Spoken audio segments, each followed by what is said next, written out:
Friends and family hold a private vigil to remember murdered mother Nicole Montalvo, hours after a judge ruled to release her estranged husband on murder charges. Why he is still behind bars tonight, at least for now. And a vigil in Daytona Beach in response to the recent gun violence, the police chief's message for the people responsible. And many former felons are now able to vote again because of Amendment 4, but that doesn't mean they can run for city council. One candidate found out the hard way.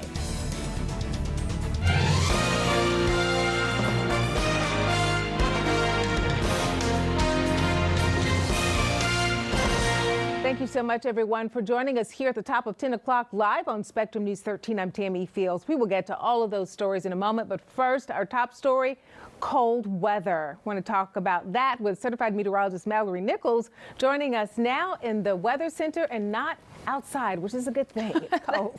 That is a good thing, Tammy. I'm inside in the warmth tonight as temperatures start to drop again.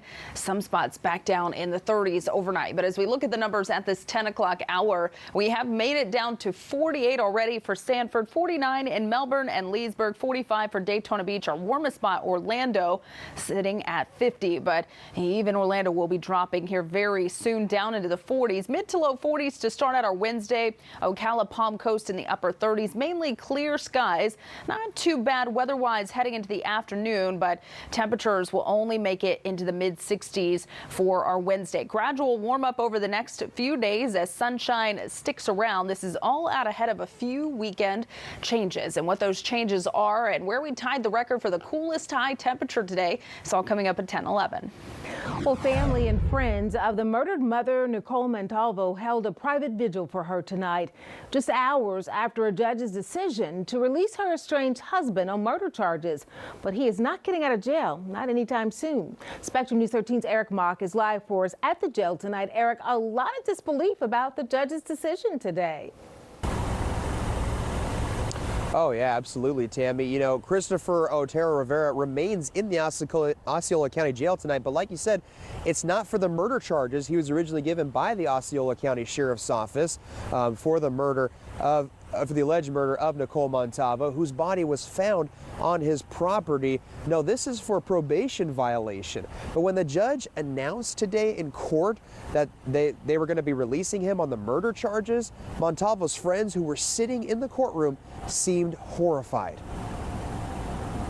Shock and horror on the faces of Nicole Montalvo's friends when a judge ruled the suspect in her murder, her estranged husband Christopher Otero Rivera, would no longer be held on those charges. They failed Nicole twice. The state failed her twice. Otero Rivera's defense attorneys filed a motion to have him released because the prosecution failed to file formal charges in the required time. One of his attorneys, Migdalia Perez, applauded the judge's decision. The judge did the right thing. The state did the right thing. They found that there was not a legal factual basis to proceed at this point. Otero Rivera is still in jail, though, on a probation violation. And here we have a violation that is literally the alleged murder of the victim. Attorney and legal expert Jonathan Rose says while he's in jail for now, there could be a way for Otero Rivera to be released. Once the violation of probation case is resolved, then conceivably he could get out of jail. Which would be Montalvo's friend's worst nightmare. So now justice is not served for Nicole. But Rose says his release is unlikely. With the violation of probation on serious domestic violence charges, Rose says Otero Rivera has lost his right to a bond. They don't need to rush to judgment to present evidence when they have, a great deal of evidence to support this person staying in jail for a very long time. Now, Christopher Otero Rivera's attorneys said this is not over yet. We asked the state attorney's office, though, why they failed to file those charges in the required time. And they told us in a statement, quote, "We have not missed any deadline within which we could have legally proceeded." But they still have opportunity to file more charges as this investigation is ongoing. And that hearing for his probation violation isn't until January. So unless some kind of hearing happens before that, he's going to remain in in jail until January. For now, reporting live in Osceola County, Eric Mock, Spectrum News 13. An update now to our watchdog report on the suicide of a TSA employee at Orlando International Airport back in February. The agency has released its report on the death of Robert Henry. It lasted about 4 months and states that while some of Henry's colleagues believed he was bullied, TSA investigators found no proof.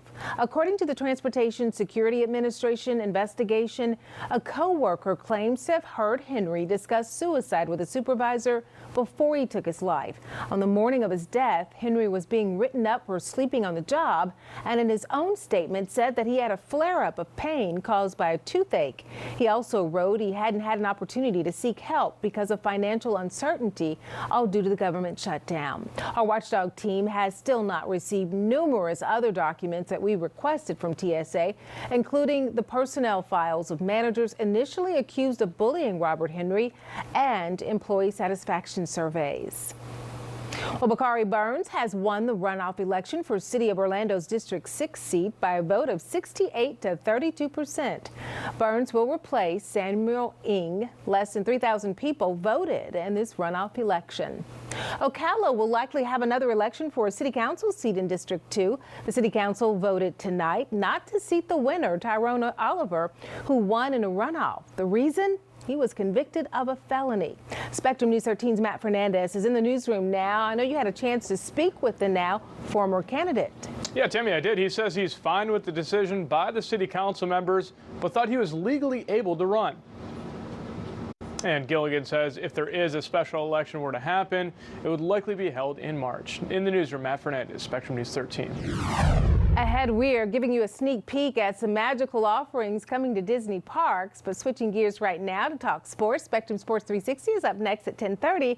Pat Welter is joining us right here in the studio with a preview. The Magic starting to lighten things up a bit. They're starting to look a lot better. Yeah, they really are, Tammy. And they've had a lot of injuries this season, which is something they didn't deal with last year. But there's a lot to be excited about right now. I'll tell you why the identity of the team is starting to change. We might have a new face of the franchise, at least for the moment. Plus an emotional story from the Orlando Solar Bears, why the team has given one special fan a permanent seat. So Luke Hattrick has our centerpiece story tonight. It's very powerful stuff. I bet it's going to be good. Looking forward to it. Thanks, Tammy. Thank you, Pat. We'll see you in a bit.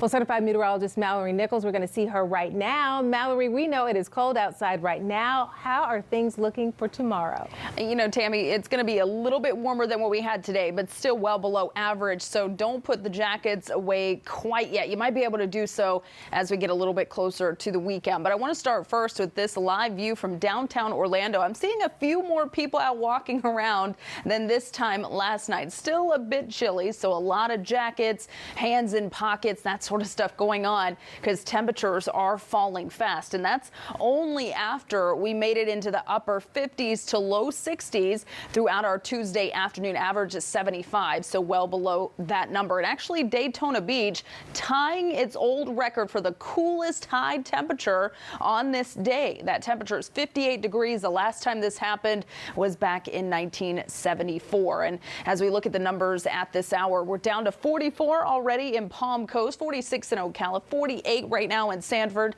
still 50 degrees in Orlando, but those temperatures will drop into the 40s soon. A few high clouds moved in earlier this afternoon. An interesting feature those high clouds created is all coming up at 10:21.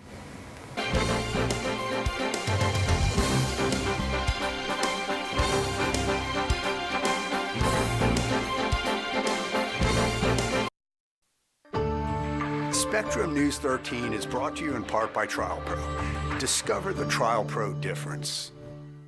Here are your winning lottery numbers.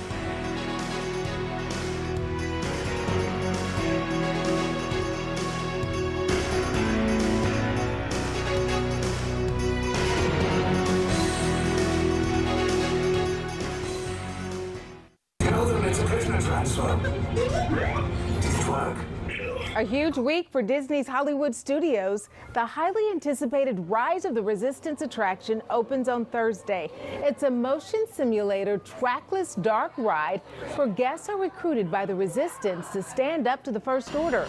Riders get into a spaceship which takes off from Planet Batu.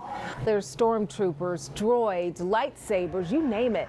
Alison Walker-Torres was one of the first to experience it on Tuesday, but we can't show you all of our video until the morning. So catch us bright and early on the morning edition on Wednesday with Beth Bruswell right here on Spectrum News 13. The force is strong with this one. Funko says 2 Baby Yoda Pops are coming in early spring. The creature, who's actually known as the Child, comes in a standard size. He also comes in a near-life size 10-inch version. The lovable character is from Disney Plus's new Star Wars-inspired show, The Mandalorian. And we're learning about new experiences coming to Disney parks. Star Wars Galactic Star Cruiser will be opening in 2021.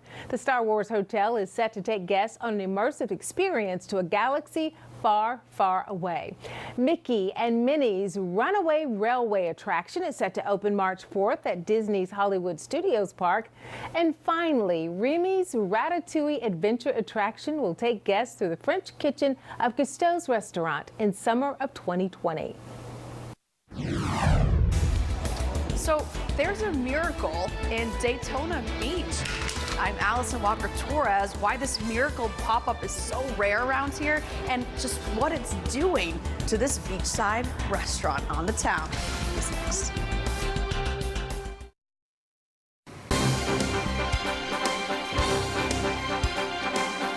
Is 21 past the hour. Welcome back to your weather on the ones. A lot of sunshine around today. Quiet day, although it was certainly chilly, and looks like that's going to continue into tonight as temperatures for some drop back down into the 30s. Now, over the next few days, we're going to gradually warm back up. In fact, by Thursday, some spots reaching the low 70s, mid to even upper 70s as we head into this weekend. But we're not talking about a whole lot of rain, maybe a few isolated showers starting on Saturday and into Sunday. Lots of sunshine, though. It's going to be another gorgeous, although a little on the cooler side kind of day. Now, if you're heading out on the boat, we do have a small crowd caution in effect. Wind speeds will be between about 10 to 20 knots, and that's going to create a chop on the ocean as well as choppy conditions on the intracoastal waterway. Here's a look at our extended forecast, staying mainly quiet as we head toward the weekend as temperatures begin to warm back up. Our next chance of rain not until Saturday and Sunday, and again, that's only about a 20% possibility.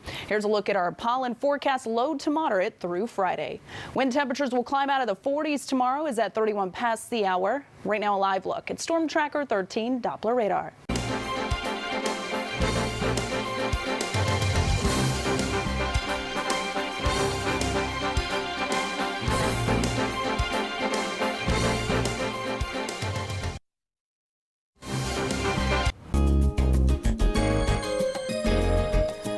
Miracle in Daytona Beach, and this one is pretty rare. Our Alison Walker-Torres goes on the town to the Hard Rock Daytona Beach to check out a month-long Christmas time event.